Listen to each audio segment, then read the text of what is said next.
ನಿಸರ್ಗ ಕ್ರಿಯೇಷನ್ಸ್ನ ಕನ್ನಡ ಕಲಿಕೆ ಕ್ಲಾಸ್ಗೆ ಸ್ವಾಗತಿಸುತ್ತಾ ಇವತ್ತಿನ ಕ್ಲಾಸಲ್ಲಿ ನಾವು ವಿಭಕ್ತಿ ಪ್ರತ್ಯಯಗಳನ್ನು ಸ್ವಲ್ಪ ನೋಡೋಣ. ಅಂದರೆ ಇದರಲ್ಲಿ 7 ವಿಭಕ್ತಿ ಪ್ರತ್ಯಯಗಳಿದ್ದಾವೆ. ನಾಮಪದಗಳಿಗೆ ಅದು ಬರುತ್ತೆ. ಅದು ಹೇಗೆ ಏನು ಅಂತಂದ್ಬಿಟ್ಟು ಸ್ವಲ್ಪ ನೋಡೋಣ. ಈಗ 3 ಕಾಲಮ್ ಥರ ಹಾಕ್ಕೊಂಡಿದ್ದೀನಿ. ವಿಭಕ್ತಿ ಪ್ರತ್ಯಯಗಳು, ಅನಂತರ ನಾಮಪದದ ಜೊತೆಗೆ ಪ್ರತ್ಯಯ ಸೇರಿದ್ರೆ ಹೇಗೆ ಅಂತ ಒಂದೊಂದು ಉದಾಹರಣೆನ ಬರೀತಾ ಹೋಗೋಣ. ಈಗ ಪ್ರಥಮ ವಿಭಕ್ತಿ ಅಂತ ಹೇಳ್ತೀವಿ. ಅದಕ್ಕೆ ಪ್ರತ್ಯಯ ಬಂದು ಪ್ರಥಮಗೆ ಉ ಬರುತ್ತೆ. ಅದೇ ನಾವೊಂದು ಎಕ್ಸಾಂಪಲ್ ಅಂದರೆ ಉದಾಹರಣೆಗೆ ಬರೀಬೇಕು ಅಂದರೆ ಒಂದು ನಾಮಪದವನ್ನು ಬರ್ಕೊಳ್ಳೋಣ. ಅದನ್ನು ಹೇಗೆ ಪ್ರತ್ಯಯಗಳು ಸೇರಿ ಬರುತ್ತೆ ಅಂತ ನೋಡೋಣ. ಅದಕ್ಕೆ ನಾನು ಸಪೋಸ್ ಗೊಂಬೆ ಅನ್ನೋ ಪದವನ್ನು ತಗೊಂಡೆ ಅಂದರೆ ಗೊಂಬೆ ಗಾಯೇತ್ವ ಕೊಂಬಕಿಲಿ 0 ಗೊಂಬೆ. ಗೊಂಬೆ ಅನ್ನೋದು ನಾಮಪದ. ಅದಕ್ಕೆ ಪ್ರತ್ಯಯ ಸೇರಿತು ಅಂತಂದರೆ ಗೊಂಬೆಯು ಅಂತ ಆಗುತ್ತೆ. ಗೊಂಬೆ ಅನ್ನೋದು ಗೊಂಬೆಯು ಅಂತ ಆಗುತ್ತೆ. ಅಂದರೆ ಅದನ್ನು ಬಿಡಿಸಿದ ಯಾಗೆ ಉಕಾರ ಸೇರಿಕೊಂಡಿದೆ, ಅಲ್ಲೇನಾಗುತ್ತೆ ಪ್ರಥಮ ವಿಭಕ್ತಿ ಆಗುತ್ತೆ. ಅದೇ ನೆಕ್ಸ್ಟ್ ದ್ವಿತೀಯ ದಾಗುಡಿಸಿದ್ವಿ ದೀಗೆ ವಾವತ್ತು ದ್ವಿ ತಾಗುಡಿಸಿನ ದೀರ್ಘ ತಿ ಯ. ದ್ವಿತೀಯಗೆ ಹಣ್ಣು ಆ ನಾಕೊಂಬು ನೂಗೆ ನಾವತ್ತು ಹಣ್ಣು.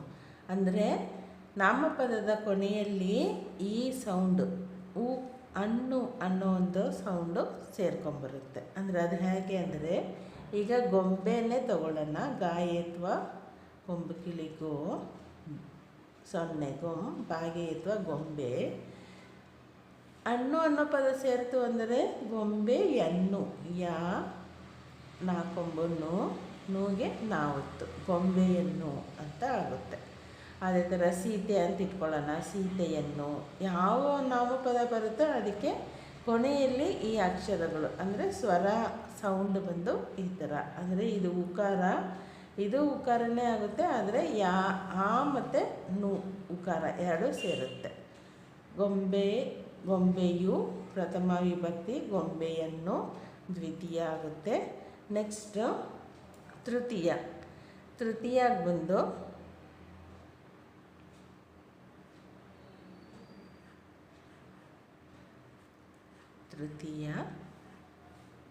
ಅದಕ್ಕೆ ಇಂದ ಅಂದರೆ ನಾಮಪದ ಬರುತ್ತಲ್ಲ, ಅದಕ್ಕೆ ಕೊನೆಯಲ್ಲಿ ಈ ಸೌಂಡ್ ಇಂದ ಅನ್ನೋ ಒಂದು ಇದರಲ್ಲಿ ಎಂಡಾಗುತ್ತೆ. ಅಂದರೆ ಈಗ ಅದೇ ನಾಮಪದವನ್ನು ಬರೆಯೋಣ. ಗೊಂಬೆ ಇಂದ ಯಾಗುಡಿಸೋದು ಈಗೊಂದು 0 ಇಂದ ಗೊಂಬೆಯಿಂದ ಅಂತ ಆಗುತ್ತೆ.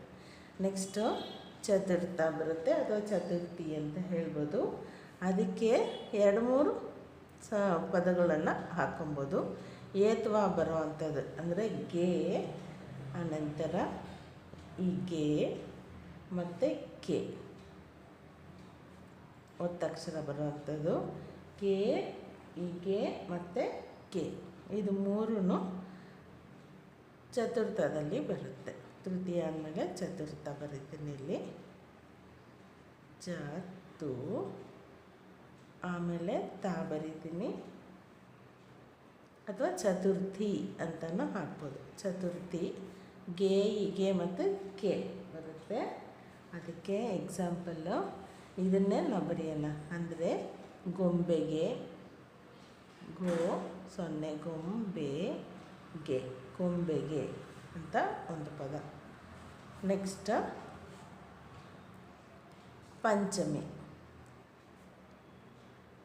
ಪಂಚಮಿ ವಿಭಕ್ತಿಯಲ್ಲಿ ಪಂಚಮಿ, ಅದಕ್ಕೆ ದೆಸೆಯಿಂದ ಬರುತ್ತೆ.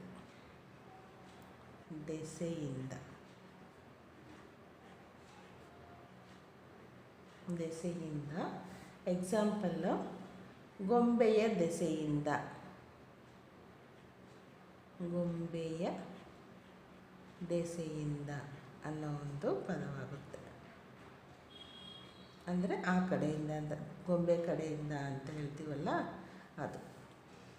ಅನಂತರ ಪ್ರಥಮ, ದ್ವಿತೀಯ, ತೃತೀಯ, ಚತುರ್ಥ, ಪಂಚಮಿ, ಚತುರ್ಥಿ ಅಂತಲೇ ಹೇಳ್ಬೋದು, ಚತುರ್ಥಿ, ಪಂಚಮಿ, ಅನಂತರ ಷಷ್ಠಿ.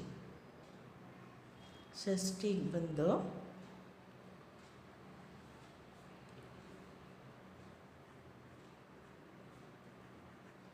ಷಷ್ಠಿ ಬರ್ಕೊಳ್ಳೋಣ. ಷಷ್ಠಿಗೆ ಆ, ಅದಕ್ಕೆ ಗೊಂಬೆಯ, ಗಾಯ ಅಥವಾ ಗೊಂಬೆ ಕಿಲಿಗೋ, ಆಮೇಲೆ ಸೊನ್ನೆ ಗೊಂಬೆಯ, ಗೊಂಬೆಯ. ಆ ಬರೆದಿದ್ದೀರಲ್ಲ, ಇಲ್ಲಿ ಹಾಕಬೇಕಲ್ಲ ಅಂತಲ್ಲ, ಇಲ್ಲಿ ಎಂಡಾಗೋ ಅಂಥ ಪದ ಅಂದರೆ ಕೊನೆಗೊಳ್ಳುವಂತಹ, ಅದು ಸ್ವರನೇ ಬರಬೇಕು ಅಂತೆಲ್ಲ ವ್ಯಂಜನಾಕ್ಷರಗಳು ಬರ್ತದೆ, ಆದರೆ ಸ್ವರದ ಸೌಂಡು ಮಾತ್ರ ನಾವು ಗಮನಿಸಬೇಕಾಗುತ್ತೆ. ಗೊಂಬೆಯ ಅಂದರೆ ಯ ಪ್ಲಸ್ ಆ, ಅಂದರೆ ಸ್ವರ ಆ ಸೌಂಡ್ ಇದೆ, ವ್ಯಂಜನಾಕ್ಷರ ಯಾ ಬಂದಿದೆ, ಗೊಂಬೆಯ ಅಂತ ಹೇಳ್ತೀವಿ. ಅನಂತರ ಸಪ್ತಮಿ.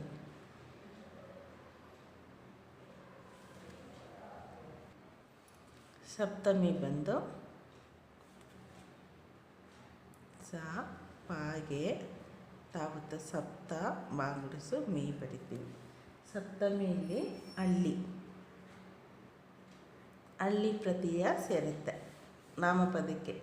ಅಂದರೆ ಗೊಂಬೆ, ಹಳ್ಳಿ ಅನ್ನೋದು ಇಲ್ಲಿ ಸೇರಿ ಬಂದಾಗ, ಅಂದರೆ ಸಂಯುಕ್ತವಾಗಿ ಬಂದಾಗ ಗೊಂಬೆಯಲ್ಲಿ ಅಂತ ಬರುತ್ತೆ. ಗೊಂಬೆಯಲ್ಲಿ ಈ ಪ್ರತ್ಯಯಗಳು ಇದಕ್ಕೆ ಸೇರಿ ಬರುತ್ತೆ. ಇದಿಷ್ಟು ವಿಭಕ್ತಿ ಪ್ರತ್ಯಯಗಳಾಗುತ್ತೆ. ಪ್ರಥಮ ವಿಭಕ್ತಿ, ಅದಕ್ಕೆ ಪ್ರತ್ಯಯ ಬಂದು ಹೂ ಬರುತ್ತೆ. ನಾವು ನಾಮಪದ ಎಕ್ಸಾಂಪಲ್ ತಗೊಂಡು, ಅಂದರೆ ಉದಾಹರಣೆ ತಗೊಂಡ್ವಿ ಅಂದರೆ, ನಾನು ಗೊಂಬೆ ಅನ್ನೋ ಒಂದು ಪದವನ್ನು ತಗೊಂಡು ಎಲ್ಲನೂ ಬರೆದಿದ್ದೀನಿ. ಗೊಂಬೆಯು ಅಂದರೆ ಉಕಾರ ಎಂಡಾಗುತ್ತೆ.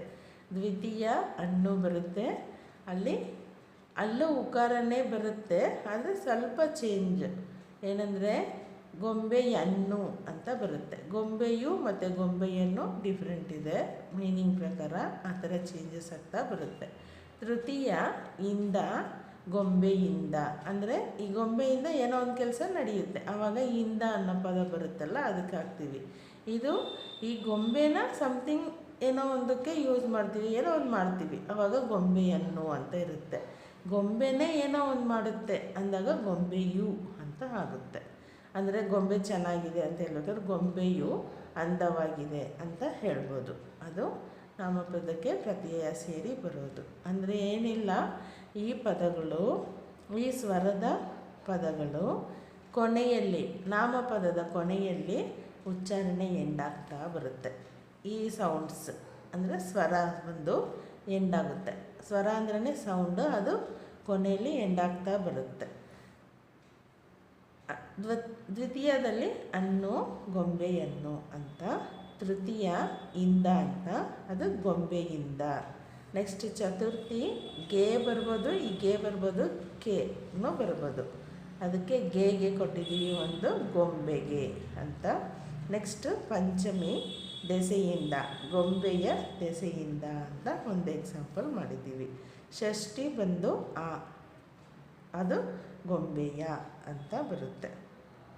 ಅಥವಾ ಬೇರೆ ಪುರುಷರ ನೇಮು, ಸ್ತ್ರೀಯರ ನೇಮ ಎಲ್ಲ ತೊಗೊಬೋದು. ಈಗ ಸೀತೆ ತೊಗೊಂಡ್ವಿ ಅಂದರೆ ಸೀತೆಯ, ಕಮಲ ತೊಗೊಂಡ್ವಿ ಅಂತಂದರೆ ಕಮಲಳ ಅಂತ ಬರುತ್ತೆ, ಅಥವಾ ಕಮಳೆಯ ಅಂತ ಬರುತ್ತೆ. ಆ ಬರಲ್ಲ, ಕಮಳೆಯ ಅಂತ ಬರುತ್ತೆ.